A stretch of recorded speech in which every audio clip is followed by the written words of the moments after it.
अभिनंदन। अपार बहुत बहुत स्वागत है दोस्तों आपका मेरे इस फेसबुक कम यूट्यूब चैनल आज़ादी की कहानी के 34वें एपिसोड में। आज का यह एपिसोड भारतीय स्वतंत्रता संग्राम के महान दुर्धर्ष क्रांतिकारी शहीद भगत सिंह जी को उनकी जयंती के अवसर पर समर्पित है, जिन्होंने कहा कि लिख रहा हूं मैं अंजाम, जिसका कल आगाज आएगा, मेरे लहू का हर एक कतरा इनकलाब लाएगा। सचमुच भगत सिंह जी के इस कथन की सार्थकता उनकी शहादत के दशकों बाद जब भारत छोड़ो आंदोलन का प्रारंभ हुआ तो उस समय उनकी देशभक्ति, उनका देश प्रेम और देश के लिए उनके बलिदान की प्रेरणा से हजारों युवक देश भर में और बिहार में भी अगस्त क्रांति में प्राणोपन से जुट गए थे। पिछले एपिसोड में मैं आपसे आजाद दस्ता के क्रांतिकारियों और उनकी गतिविधियों के बारे में आपसे बात कर रहा था। उसी को आगे बढ़ाते हुए सिंहभूम जिले में जमशेदपुर में श्रमिकों की हड़ताल से करारंभ किया गया। पुलिस द्वारा श्रमिकों के नेताओं एवं कार्यकर्ताओं को गिरफ्तार कर जेल में डाल दिया गया। इससे श्रमिकों के भीतर व्यापक पैमाने पर क्षोभ पैदा हुआ। श्रमिकों के नेता त्रेता सिंह भी गिरफ्तार कर लिए गए। उनके भीतर क्रांतिकारी भावना इस हद तक कूट कूट कर भरी थी कि अत्याचार के विरुद्ध जेल में ही उन्होंने भूख हड़ताल आरंभ कर दिया। भूख से तरप कर अपनी जान दे दी एवं शहीद हो गए। उनकी मृत्यु के पूर्व तक हड़ताल बहुत शांतिपूर्ण ढंग से चल रही थी, लेकिन उनकी मृत्यु के उपरांत हड़ताली श्रमिकों का रुख क्रांतिकारी हो गया। उनकी गतिविधियों से प्रेरित एवं प्रभावित होकर यहाँ के 28 सिपाहियों ने अपने पद से त्याग पत्र दे दिया। 6 सितंबर 1942 को एक विराट भीड़ जेल के फाटक पर पहुंची। क्रांतिकारियों ने जेल में पदाधिकारियों से कहा कि वे अपने नेताओं का दर्शन करना चाहते हैं। जेल के पदाधिकारी क्रांतिकारियों की गतिविधियों से भयभीत एवं आतंकित हो गए थे। परिस्थिति को गंभीर रूप धारण करते देख उन्होंने नेताओं को बाहर किया। क्रांतिकारियों ने भाषण दिया, नेताओं को फूल मालाएं पहनाई, उनको मान पत्र भेंट किए गए। क्रांतिकारी एवं उपस्थित आम जनता खुश होकर वापस चली गई। कोई अप्रिय घटना नहीं घटी। यहाँ पर क्रांतिकारी गतिविधियां अधिक घटित नहीं हुई थी। रांची में भी क्रांतिकारी गतिविधियां घटित हुई। रांची के अधिकारियों ने क्रांतिकारियों से अजीब तरह का व्यवहार किया, जिसके परिणाम स्वरूप क्रांतिकारियों की गतिविधियां कुंठित हो गईं। वहां जब क्रांतिकारियों के नेतृत्व में जनसाधारण का एक विशाल समूह थाने पर झंडा फहराने गया तो अधिकारियों द्वारा कोई प्रतिरोधात्मक कार्यवाही नहीं की गई। क्रांतिकारी एवं जनता ने थाने और अन्य इमारतों पर झंडोत्तोलन किया और वापस लौट गए।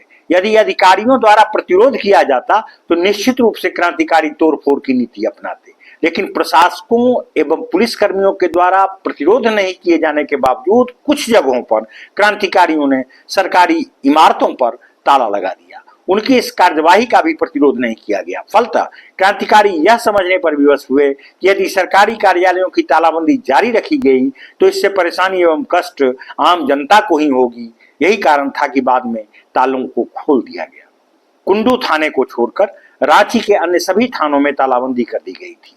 हीनू के हवाई अड्डे, लोहरदगा के फौजी कैंप आदि स्थानों पर तोड़फोड़ की चेष्टा की गई। इसका भी प्रतिरोध नहीं किया गया। लोहरदगा जेल के पास से जब क्रांतिकारियों के नेतृत्व में जुलूस पहुंचा तो राजनीतिक बंदियों ने प्रयास किया कि फाटक तोड़कर बाहर निकल जाएं, पर अन्य कैदियों ने उन्हें को ऐसा करने से रोक दिया। बाहर खड़े जुलूस की जनता एवं क्रांतिकारियों को यह बताया गया कि राजनीतिक बंदी गांधी जी की हिंसात्मक नीति पर विश्वास करते हैं तथा वे गांधी जी के आदेशों का पालन करने की इच्छा से प्रेरित होकर ही जेल से बाहर नहीं आना चाहते। इस तरह अधिकारियों द्वारा फैलाई गई गलतफहमी का शिकार हो क्रांतिकारी तथा जनता निराश मन से लौट गए। उनके लौटने के पश्चात अधिकारियों ने राजनीतिक बंदियों के साथ बहुत भयानक दुर्व्यवहार किया। उन लोगों को अत्यंत निर्ममता से मारा पीटा गया। इसमें आत्माराम नामक एक युवक क्रांतिकारी की स्थिति अत्यंत गंभीर हो गई। पलामू जिले में भी क्रांतिकारी गतिविधियां तीव्रता के साथ चलाई गई। वहां पर क्रांतिकारी गतिविधियों का नेतृत्व कर रहे थे युवक एवं विद्यार्थी। इसमें पलामू के जनजातीय युवक भी सम्मिलित थे। सर्वप्रथम वहां के क्रांतिकारी युवकों एवं छात्रों ने पुलिस द्वारा गोली एवं लाठीचार्ज आरंभ करने पर भयंकर रूप से क्रांतिकारी भाव का प्रदर्शन किया। क्रांतिकारियों द्वारा डाल्टेनगंज, हुसैनाबाद, लेस्लीगंज, लातेहार, गढ़वा नगर आदि थानों की इमारतों पर भारतीय ध्वज फहराया गया, तोड़फोड़ किया गया। डाल्टेनगंज एवं लातेहार की जेलों पर क्रांतिकारियों द्वारा आक्रमण कर नेताओं को छुड़ा लिया गया। वहां के डाकघरों पर आक्रमण कर सरकारी रुपए लूट लिए गए। क्रांतिकारी आंदोलन का मुख्य केंद्र डाल्टेनगंज ही था। डाल्टेनगंज का थाना लूटकर जला डाला गया। पलामू में अनेक शराब की दुकानों को लूटकर उन्हें भी जला दिया गया। पलामू में क्रांतिकारी गतिविधियों ने अत्यंत तीव्र रूप धारण कर लिया था। तत्कालीन तथ्यों के अध्ययन विश्लेषण से यह स्पष्ट होता है कि हजारीबाग में क्रांतिकारी गतिविधियां अधिक उग्र नहीं थी। महिला क्रांतिकारी नेत्री सरस्वती देवी के नेतृत्व में एक जुलूस निकाला गया, लेकिन उसमें शामिल क्रांतिकारियों द्वारा तोड़फोड़ का कोई उल्लेखनीय कार्य नहीं हुआ। पदाधिकारियों द्वारा भी हिंसात्मक एवं बर्बरतापूर्ण व्यवहार नहीं किया गया। हजारीबाग शहर मुख्यतः व्यापारियों, वकीलों तथा इसी प्रकार के परोपजीवियों का ही शहर था। इस कारण वहां कुछ न होना कोई आश्चर्यजनक बात नहीं थी। इसके अतिरिक्त वहां कांग्रेस में समुचित संगठन का अभाव था। कांग्रेसी नेताओं एवं कार्यकर्ताओं का जनता से गहरा संपर्क नहीं था। क्रांतिकारियों ने उनकी आलोचना की है तथा स्पष्ट किया है कि मासिक झंडाभिवादन की बात तो दूर रही, नेतागण 26 जनवरी, राष्ट्रीय सप्ताह आदि मनाना भी आवश्यक नहीं मानते थे। अधिकांश नेता एवं कार्यकर्ता घर बैठे ही गिरफ्तार हो गए थे। लेकिन वैसे कुछ इलाकों में क्रांतिकारी गतिविधियां अवश्य देखने को मिली जहां श्रमिकों की संख्या अधिक थी। वे अपने शोषण से क्षुब्ध थे। श्रमिक बहुल क्षेत्रों में विशेषकर डोमचांच, कोडरमा तथा गिरिडीह इत्यादि स्थानों पर क्रांतिकारी गतिविधियों से संबद्ध प्रमाण उपलब्ध होते हैं। कोडरमा के क्रांतिकारियों में अधिक जोश एवं उत्साह पाया गया। उनके उत्साह को दबाने के लिए कुछ क्रांतिकारियों को सरेआम चौराहे पर नंगा खड़ा करके पीटा गया। इसके बाद लोगों को जेल भेज दिया गया। कोडरमा में क्रांतिकारी अत्यधिक उग्र हो गए तो उन पर गोली भी चलाई गई, जिसमें अनेक लोग घायल हो गए। फलतः क्रांतिकारी गतिविधियों में तेजी आ गई। इसका प्रभाव डोमचांच के क्रांतिकारियों पर भी पड़ा तथा वे बहुत उग्र हो गए। उन्होंने सरकारी इमारतों में आग लगाने का प्रयास किया तथा इसी क्रम में पुलिस द्वारा गोली चलाई गई, जिसमें 2 क्रांतिकारी शहीद हो गए। मुंगेर क्रांतिकारी गतिविधियों के लिए प्रख्यात जिलों में अगली कतार में था। 11 अगस्त 1942 को पुलिस द्वारा गोली चलाने की घटना का व्यापक प्रभाव वहां भी दृष्टिगोचर हुआ। वहां 14 अगस्त 1942 से ही क्रांतिकारी गतिविधियां अत्यधिक तीव्र हो गईं तथा ब्रिटिश साम्राज्यवाद को उखाड़ फेंकने हेतु तोड़फोड़ के कार्यक्रमों को क्रांतिकारियों द्वारा अंजाम दिया जाने लगा। अधिकांश क्रांतिकारी युवा वर्ग के छात्र, छात्राएं, श्रमिक एवं कृषक थे। वे अत्यंत उग्र रूप धारण कर पुलिस थाने, डाकघरों एवं सरकारी इमारतों पर आक्रमण करने के व्यापक कार्यक्रमों के क्रियान्वयन द्वारा वहां के कर्मचारियों को आतंकित करने में सफलता प्राप्त की। अधिकांश कर्मचारी भयभीत होकर भाग गए। इस तरह मुंगेर जिले के 20 थानों में से 10 पर क्रांतिकारियों का आधिपत्य स्थापित हो गया। अनेक स्थानों पर जनता एवं क्रांतिकारियों ने अपनी अपनी सरकारें संगठित कर ली। इसमें उल्लेखनीय थे मेदिनीपुर एवं तारापुर, जहां पर क्रांतिकारियों द्वारा सरकारों का गठन किया गया था। एक पार्लियामेंट की स्थापना भी की गई और जन अदालतों का गठन कर जनता में से ही जजों को नियुक्त किया गया। साथ ही जन सेना का भी गठन किया गया। वहां के चौकीदारों को आदेश दिया गया कि वे नई सरकार के आदेशों का ही पालन करें। गांव के निवासियों से अनुरोध किया गया कि वे अपने अपने गांव में पंचायतों का निर्माण करें तथा उसी के माध्यम से पारस्परिक विवादों का निपटारा करें। क्रांतिकारियों एवं जनता ने अपने प्रयासों से इस व्यवस्था को सफलतापूर्वक संचालित करने का प्रयत्न किया। इसका परिणाम यह निकला कि इस इलाके में शांति एवं व्यवस्था बनी रही तथा चोरी डकैती की घटनाएं पूर्णतः नगण्य हो गईं। ब्रिटिश प्रशासन एवं उसके पदाधिकारी क्रांतिकारियों की इन गतिविधियों से बहुत क्षुब्ध थे। कालांतर में इन क्रांतिकारियों एवं जनसाधारण पर भयंकर अत्याचार किए गए। तारापुर की एक विशेष घटना यह है कि यहाँ के क्रांतिकारियों के दमन हेतु अमेरिकन फौज बुलाई गई थी, लेकिन अमेरिकन सैनिकों ने भी गोली चलाने से इनकार कर दिया। तब विवश होकर ब्रिटिश शासकों को दूसरी फौज बुलानी पड़ी। तारापुर के अतिरिक्त मुंगेर के अन्य भागों में भी तोड़फोड़ इतना अधिक किया गया था कि बहुत दिनों तक इस क्षेत्र में ब्रिटिश शासन का कोई अस्तित्व ही नजर नहीं आ रहा था। यहाँ पर करीब करीब सभी सरकारी इमारतों पर झंडा फहरा दिया गया था। अंततः सरकार ने इस क्षेत्र विशेष के क्रांतिकारी आंदोलनकारियों के दमन हेतु हवाई हमले आरंभ कर दिए। निर्दोष जनसाधारण पर हवाई जहाज से गोलियां दागी गईं, जिससे अनेक लोग घायल हो गए तथा 4 क्रांतिकारियों की मृत्यु भी हो गई। लेकिन क्रांतिकारियों के जोश एवं उत्साह में कोई कमी नहीं आई। वे देश की आजादी के लिए प्राणों को न्यौछावर करने हेतु सदैव तत्पर रहते थे। बरियारपुर के क्रांतिकारियों ने भी सरकार को परेशान कर रखा था। हार कर वहां पर भी गोली चलाई गई, जिसमें अनेक क्रांतिकारी घायल हो गए तथा एक क्रांतिकारी की मृत्यु हो गई। जब उग्रवादी क्रांतिकारियों की गतिविधियां आजाद दस्ता से प्रेरित एवं प्रभावित होकर आरंभ हुई, तो इस क्षेत्र के क्रांतिकारियों ने पूर्ण सहयोग दिया और पूरे जोशो खरोश के साथ आजाद दस्ता की सदस्यता ग्रहण कर क्रांति को आगे बढ़ाने का संकल्प लिया। आरा में भी क्रांतिकारी गतिविधियों को बहुत तीव्रता से चलाया जा रहा था। क्रांतिकारियों द्वारा कोइलवर स्टेशन से मुगल सराय तक EIR की पूरी रेल लाइन को उखाड़ डाला गया। अन्य जगहों की लाइन क्रांतिकारियों द्वारा प्रतिदिन काटी एवं तोड़ी जाती थी। 15 सितंबर 1942 तक मास्टर जग्गूलाल क्रांतिकारी के नेतृत्व में तोड़फोड़ के कार्य संपन्न होते रहे। क्रांतिकारी गतिविधियां केवल नगरीय क्षेत्र में ही नहीं बल्कि ग्रामीण क्षेत्रों में भी सक्रियता के साथ संचालित की जा रही थी। ग्रामीण क्षेत्रों के क्रांतिकारी आरा के नगरीय क्षेत्र में आए ताकि क्रांतिकारी गतिविधियों में तेजी आ सके। क्रांतिकारियों ने आरा के सरकारी दफ्तरों, कचहरी, शस्त्रागार आदि पर अपना आधिपत्य स्थापित कर लिया। जिला प्रशासन के सहयोग से पुलिस दल ने मास्टर जग्गूलाल के घर को डायनामाइट लगाकर उड़ाने का प्रयास किया। बहुत परेशानी के बाद मास्टर जग्गूलाल को गिरफ्तार कर प्रतिशोधात्मक प्रवृत्ति से अभिभूत ब्रिटिश प्रशासन के मुसाहिबों ने उन्हें बहुत मारा पीटा। इसे देखकर उनके पिता के दिल पर गहरा आघात लगा एवं उनकी मृत्यु हो गई। इस क्रांतिकारी के अनुज कपिल देव पर गोरे सैनिकों द्वारा गोली चलाई गई। जब वे गोली खाकर गिर पड़े तो एक पुलिसकर्मी ने उनकी पेट में संगीन घुसेड़ कर उनकी अतड़ियों को बाहर निकाल दिया। इस प्रकार गोरे सैनिक एवं आतंक फैलाने का प्रयास करने लगे। गोरे सैनिक रेलवे लाइन पर गश्त लगाने के क्रम में राही बटोही ही नहीं, चारा की तलाश में भटक रहे भेड़, बकरी, गाय, भैंस आदि जानवरों को भी देखते ही गोली मार देते थे। महिलाओं का अपहरण कर उनका सतीत्व नष्ट कर दिया जाता था और फिर किसी निर्जन स्थान पर उन्हें छोड़ दिया जाता था।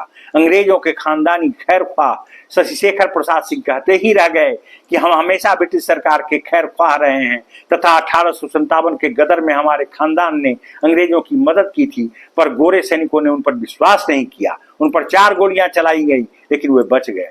कोइलवर से आरा जाने वाले प्रत्येक यात्री को गोरे सैनिकों द्वारा मारा पीटा जाता था। एक व्यक्ति की तो गोली मारकर हत्या भी कर दी गई। चांदी गांव के उच्च विद्यालय के पुस्तकालय में गोरे सैनिकों द्वारा आग लगा दी गई। जमीरा गांव के अनेक लोगों की ऐसी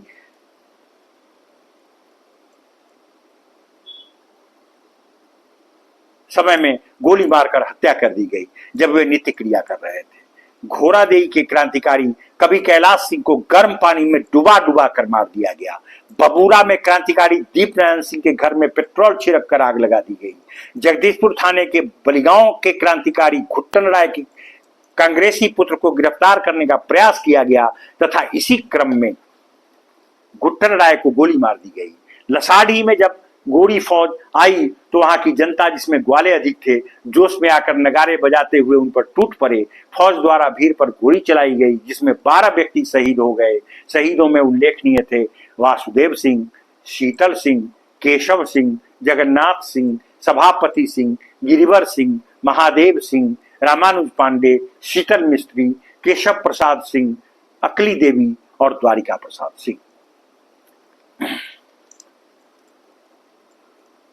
इस प्रकार अगस्त क्रांति 1942 के समय बिहार के क्रांतिकारियों ने बहुत ही महत्वपूर्ण भूमिका निभाई। यदि सभी स्थानों के क्रांतिकारी गतिविधियों का तुलनात्मक अध्ययन एवं विश्लेषण किया जाए तो यह स्पष्ट हो जाता है कि अन्य राज्यों की तुलना में बिहार के क्रांतिकारियों ने क्रांतिकारी गतिविधियों के संचालन में अग्रणी भूमिका निभाई थी तथा देश की आजादी के लिए अपने प्राणों की आहुति देने में तनिक भी संकोच नहीं दिखलाया था। जिला प्रशासन एवं पुलिस दलों को उन्होंने अत्यंत भयभीत कर दिया था। उनकी उग्रवादी क्रांतिकारी गतिविधियां आजाद दस्ता के निर्माण के उपरांत और अधिक बढ़ गई थी। आजाद दस्ता के निर्माण तथा संगठन में जयप्रकाश नारायण की भूमिका सर्वाधिक महत्वपूर्ण थी। आजाद दस्ता के निर्माण की प्रक्रिया का आरंभ जयप्रकाश नारायण के हजारीबाग जेल से पलायन से होता है। अतः आजाद दस्ता के संगठन एवं कार्य पर प्रकाश डालने के पूर्व जयप्रकाश नारायण के हजारीबाग जेल से पलायन पर कुछ प्रकाश डालना मैं आवश्यक समझता हूँ। अगस्त क्रांति के आरंभ होते ही हजारीबाग सेंट्रल जेल में बिहार प्रांत के बहुत से राजनीतिक कैदियों को एकत्रित करके रखा गया था। अगस्त क्रांति जब जोरों पर थी तब बहुत से क्रांतिकारी नेता इस बात के लिए व्याकुल रहने लगे कि किस प्रकार बाहर निकलकर क्रांतिकारी गतिविधियों में सहयोग दिया जाए। जेल में उच्च श्रेणी के नजरबंद लोग रात को खुले रहते थे, जहां उन्हें परस्पर वार्ता का पर्याप्त मौका मिलता था। अतः इस अवसर का लाभ उठाते हुए जयप्रकाश बाबू एवं उनके सहयोगी द्वारा कार्यक्रम बनाया गया कि जेल से भाग लिया जाए। इसके लिए दिवाली की रात 8 नवंबर 1942 को चुना गया। उस रात जेल में स्वर्गीय राम वृक्ष बेनीपुरी ने एक नाटक का आयोजन किया। इसका लाभ उठाकर कैदियों की एक टोली ने भागने की योजना बनाई। इस टोली में सम्मिलित थे जयप्रकाश नारायण, योगेंद्र शुक्ल, रामनंदन मिश्र, सूर्य नारायण सिंह, गुलाब चंद्र गुप्त उर्फ गुलाबी एवं शालिग्राम सिंह। ये क्रांतिकारी कैदियों द्वारा आयोजित उत्सव से लाभ उठाकर चुपचाप जेल की ऊंची दीवार लांघकर बाहर निकल गए। अनेक कठिनाइयों का सामना करते हुए किसी प्रकार ये क्रांतिकारी रांची पहुंच गए। यहां से देश में हो रही अगस्त क्रांति में फिर से जान डालने हेतु तथा क्रांति को समुचित नेतृत्व प्रदान करने के लिए वे देश के विभिन्न भागों में फैल गए। फिर इन क्रांतिकारियों ने उन लोगों से संपर्क स्थापित किया जो गुप्त रूप से क्रांतिकारी कार्य कर रहे थे। क्रांति में तीव्रता एवं सक्रियता लाने के लिए वे प्रयत्नशील हो गए। इसी दौरान उग्रवादी आतंकवादी क्रांति के लिए आजाद दस्ता का गठन किया गया। 9 अगस्त 1942 को महात्मा गांधी द्वारा अगस्त क्रांति की घोषणा की गई। इस क्रांति का आधार बहुत ही सशक्त, व्यापक एवं तीव्र था। यह घोषणा लोगों को क्रांतिकारी गतिविधियों की ओर प्रेरित करती थी। 9 अगस्त 1942 के उपरांत कुछ ही दिनों में संपूर्ण भारतवर्ष की जनता इसके दायरे में आ गई तथा क्रांतिकारी गतिविधियों से संबद्ध हो गई। बिहार में इसकी लपटें बहुत तीव्र थीं। यह अवसर आकस्मिक रूप से आया एवं संपूर्ण बिहार क्रांति की तीव्र लपटों में आबद्ध हो गया। बिहार प्रांत भी वर्षों से राष्ट्रवादी आंदोलन का केंद्र था। बिहार में दोनों ही प्रकार के राजनीतिक दृष्टिकोण रखने वाले नेता एवं कार्यकर्ता थे। उत्तर बिहार मूलतः समाजवादी उग्रवादी आंदोलनकारी शक्तियों का केंद्र प्रायः एक दशक पूर्व से ही बना हुआ था। जब भारत छोड़ो प्रस्ताव पारित किया गया तब दूसरे ही दिन कांग्रेस के तमाम शीर्षस्थ नेता, जिसमें महात्मा गांधी भी सम्मिलित थे, गिरफ्तार कर लिए गए। इसकी बहुत ही तीव्र प्रतिक्रिया बिहार में परिलक्षित हुई। उत्तरी बिहार में भी नेतृत्व शून्यता की स्थिति उत्पन्न हो गई। परिणामतः छात्रों युवाओं का एक विशाल समूह उत्तर बिहार में नेतृत्व विहीन राष्ट्रीय आंदोलन की तीव्र धारा में समाहित हो गया। यौवनोन्मत्त, देश प्रेम से ओतप्रोत, देश की आजादी के लिए कटिबद्ध युवा वर्ग, चाहे वह नगरीय क्षेत्रों में रहने वाला हो या उत्तरी बिहार के सुदूर ग्रामीण क्षेत्रों में, सर पर कफन बांधकर अंग्रेजी कौम और उसकी साम्राज्यवादी औपनिवेशिक तानाशाही हुकूमत का विरोध करने निकल पड़ा। जगह जगह पर क्रांतिकारियों द्वारा रेल की पटरियों को उखाड़ा गया, सड़कों को पूर्णतः क्षतिग्रस्त कर दिया गया तथा संचार माध्यमों को भी बेकार कर दिया गया। पुलिस थानों और कचहरियों पर क्रांतिकारियों द्वारा तिरंगा झंडा फहराया जाने लगा। उस समय ऐसा अनुभव किया जा रहा था कि वस्तुतः ब्रिटिश हुकूमत समाप्त हो गया, परंतु जिला प्रशासन एवं पुलिस ने इस जन आंदोलन को गंभीरता से लिया और इसका पूर्णतः दमन करने का निश्चय किया गया, जिसके लिए हर प्रकार की आवश्यक तैयारियां अत्यंत शीघ्रता से की गईं। अगस्त क्रांति को कुचलने एवं क्रांतिकारियों को प्रताड़ित एवं निःशक्त करने के लिए जिला प्रशासन एवं पुलिस ने जो कृत्य किए, वे कृत्य न मात्र अमानवीय थे वरन जघन्य अपराधों की श्रृंखला में सर्वोच्च स्थान प्राप्त करने वाले थे। लाखों की संख्या में भारतीय आंदोलनकारी क्रांतिकारियों को जेलों में डाल दिया गया। उनके साथ न्याय का नाटक खेला गया। अनेक स्थानों पर विशेषकर उत्तरी बिहार के प्राय सभी जिलों में निरीह एवं निर्दोष जनता पर बंदूकों एवं मशीन गनों द्वारा गोलियों की बौछार की गई। हजारों की संख्या में जनता तथा क्रांतिकारियों को मौत के घाट उतार दिया गया। उत्तरी बिहार के गांव जलाकर राख कर दिए गए। विशेष अगले एपिसोड में आपका बहुत बहुत धन्यवाद साथ रहने के लिए। जय हिंद, जय भारत, जय भगत सिंह।